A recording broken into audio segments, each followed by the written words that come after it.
Salut à tous, j'espère que vous allez bien. Donc, petite vidéo mise à jour sur le Bitcoin et l'Ethereum. Avant de commencer, comme à chaque fois, je tiens à remercier la communauté. Merci énormément pour votre temps, like, commentaire, partage. Si vous n'êtes pas abonné, n'hésitez pas à le faire, ça me ferait vraiment plaisir et ça aiderait énormément la chaîne. Vous pouvez aussi me suivre sur Twitter et sur Twitch pour ne pas louper mes prochains lives. Voilà, donc sans plus tarder, on va attaquer la vidéo. Let's go.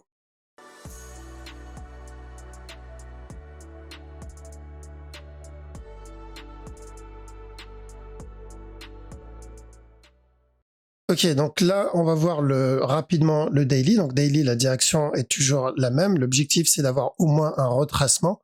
Donc, faut comprendre qu'une structure ne peut pas faire que monter ou que descendre.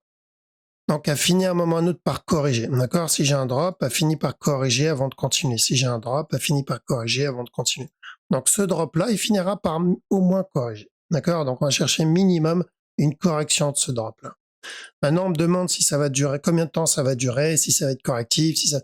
On peut pas le savoir. Il faut déjà attendre que cette structure commence. Elle a même pas commencé. Elle n'existe pas encore. Donc là, le but, déjà, c'est de savoir la direction. Si on est sur le point de la voir, si on est vers la fin du drop ou pas. Et après, on verra quel type de structure ça va être.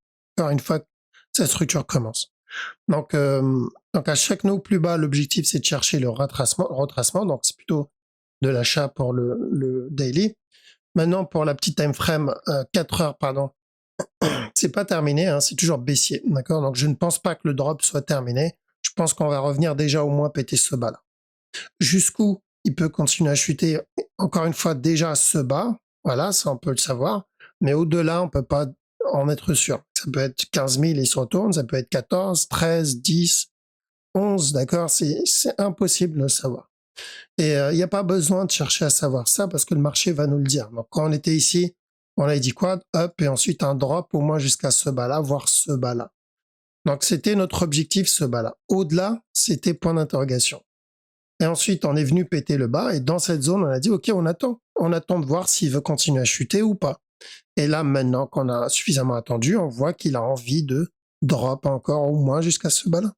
Si à partir de là, il veut continuer à chuter, on le verra aussi, il va nous le dire. Donc, ça sert à rien d'essayer de deviner le juste prix. D'accord? Parce que c'est juste impossible. Et si ça tombe dessus et se retourne, c'est de la luck. C'est juste de la luck. D'accord? Donc, on n'essaie pas de deviner jusqu'où il va chuter. On laisse la structure nous l'indiquer, tout simplement. Et à chaque nœud plus bas, on cherchera le retournement daily. OK? Donc, 4 heures, c'est la même chose. Donc, ce A, ce B, ce C, une fois le C terminé, drop pour revenir tester ce bas-là. Donc, tant que ce top n'est pas cassé, on continuera à chercher la même direction. S'il casse le top, la structure change, mais pour le moment, on cherche ça. Ensuite, donc 1 heure, ça va être pareil qu'hier, d'accord? Hier, j'ai dit quoi? J'ai dit dans cette zone, on commence à faire attention. Même s'il donne des nouveaux plus hauts, il rampe ici, c'est retournement. D'accord? Il peut se retourner dès maintenant. Je pense pas, mais c'est possible. Ou il peut ramper encore un peu avant de se retourner. D'accord? C'est une zone où j'ai commencé à faire très attention. Donc, il y en a, il m'a dit, ouais, mais si je suis dedans et que je coupe le trade et qu'il continue à monter, je serai dégoûté. Après, perso, je ne coupe jamais un trade à 100%.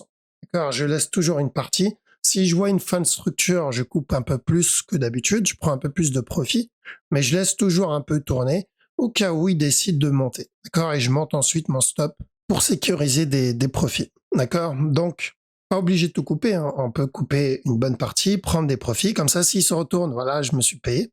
S'il continue à monter, je continue à gratter encore un peu. Okay. Maintenant, si j'ai tout coupé déjà de base ou je ne suis pas dedans, ça c'est une autre histoire. Rentrer là-dedans pour prendre le C4 heures, ce n'est pas une bonne idée. Par contre, après, si c'est pour trade, par exemple, ce potentiel running en interne, pourquoi pas? D'accord? Dans ce cas-là, ok. Mais l'objectif, ça va être juste de revenir tester le top, pas plus. Donc là, on ne traite plus le running 4 heures, mais plutôt le potentiel running 1 heure. D'accord? Donc, si la question donc si je me pose la question de comment je dois rentrer ou où je dois rentrer, c'est qu'il ne faut pas rentrer. D'accord? C'est que ça veut dire on n'a pas de stratégie.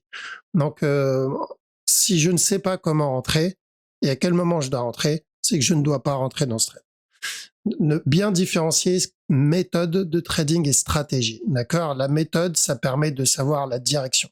C'est un peu le GPS, d'accord? Où je suis et quelle direction prendre. Et la stratégie, c'est la voiture ou le vélo ou la moto. C'est pour pouvoir y aller, d'accord? C'est le point d'entrée. Ok, quand je dois rentrer, c'est mon timing. Donc j'ai besoin des deux. Ok, je peux avoir qu'une seule méthode, le wave, mais des stratégies, je peux en avoir des centaines. Je peux avoir une stratégie pour chaque situation. D'accord? Donc il faut développer une stratégie par rapport à la situation qu'on veut trade et il faut la backtester. D'accord? Il faut l'avoir backtestée pour savoir si ça fonctionne, si c'est safe et comment la manager, etc. Donc si de base on se dit comment je dois rentrer, c'est qu'il ne faut pas rentrer. D'accord? Parce que oui, il y a plusieurs façons d'entrer. Donc là, il y a une façon d'entrer ici, dans ce genre de, même il y a plusieurs façons d'entrer dans ce genre de structure. Il y a des façons d'entrer dans ce genre de structure ici, qui n'est pas la même que là-dedans. D'accord? C'est différent. Là aussi, okay? Parce que si on regarde ici en 1 heure, on n'a pas eu de setup. Donc il faut une stratégie pour rentrer dans ce genre de move où il n'y a pas de setup.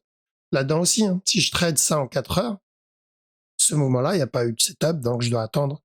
Je dois avoir une autre méthode d'entrée pour cette time frame-là et pour cette structure-là. D'accord?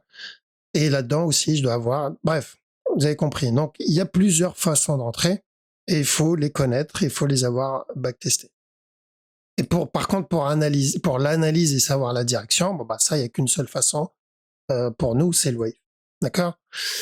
Donc, bien différencier les deux. Et sinon, donc, pour revenir à ça, ouais, pourquoi pas tenter celui-là tant que ce bas n'est pas cassé. Un petit up au moins BE ici. Et l'objectif, c'est retester le top. S'il vient péter le bas, bon bah c'est terminé. On n'aura pas de running. Il y a même peut-être des chances qu'on revienne tester, finir le plus gros mot. ETH, c'est à peu près la même chose, sauf que lui, ce serait plutôt pour ça. D'accord? Donc, moi, ce que j'aurais voulu, c'est revenir tester ce bas. Et pourquoi pas un push encore une fois. Ça, c'est pour l'1 heure. Maintenant, pour 4 heures, vous connaissez l'histoire, hein, c'est donc ou un contracting ou un regular flat. Mais déjà, revenir tester le top, ça serait mieux. Je préférerais. Et ensuite, le drop. D'accord? Donc, attention ici, il est peut-être en train de donner un petit flat pour valider le up. Et rapidement, BNB, bon, il fait pas partie normalement de la liste qu'on fait les lundis, mardis. Mais c'est toujours le running flat qu'on va chercher. Juste attention ici, il n'a pas l'air d'être très motivé pour exploser vers le bas.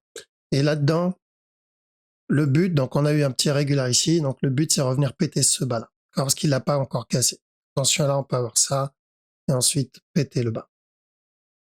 Ok, voilà, on a fait le tour. Je pense que, donc juste pour rappel, hein, ce genre de mouvement, et tant qu'il n'a pas été invalidé, parce que ce qu'on avait dit c'était ou l'expanding, ou sinon une plus grosse structure corrective, d'accord? Donc le jour où on verra ça, on invalidera le running flat. Mais tant qu'on n'a pas vu ça, l'expanding flat, pardon. Mais tant qu'on n'a pas vu ça, l'expanding est toujours bon. Donc, parce qu'on m'a posé la question hier, il me semble, est-ce que l'expanding est toujours possible sur le BNB? Oui, oui, l'expanding est toujours possible. Ça n'a pas changé. La structure reste la même. D'accord? Donc, de toute façon, voilà, on le verra ensemble. Demain, on fera un petit live tranquillement. Donc, je compte sur vous. Vous avez le lien du Twitch dans la description si vous voulez nous rejoindre. C'est demain à 19h sur Twitch. OK? Et comme ça, on peut voir ça ensemble. On va faire la vidéo mise à jour ensemble. Et à la fin, si vous avez des cryptos à analyser, des actions ou des indices, on pourra faire ça ensemble en live. D'accord? Voilà, donc je vous laisse ici. Passez une bonne soirée. Je vous dis à la prochaine. Ciao.